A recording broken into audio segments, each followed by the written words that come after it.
Ay, ang galing. Ano yan? Yung kinita nyo? Pambihira naman talaga kayong dalawa eh, no? Binarat nyo kami ng binarat dito sa KTV kasi ang sabi nyo, wala na kayong perang pambayad. Pero apakadaming bisita. At sandamakmak ang ninong at ninang. Ha? Para saan? Para malaking pera?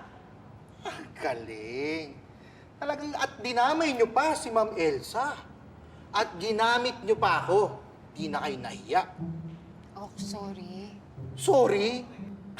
Wag na, late na yung sorry mo. Wala na, tapos na nag-uwian na yung mga tao.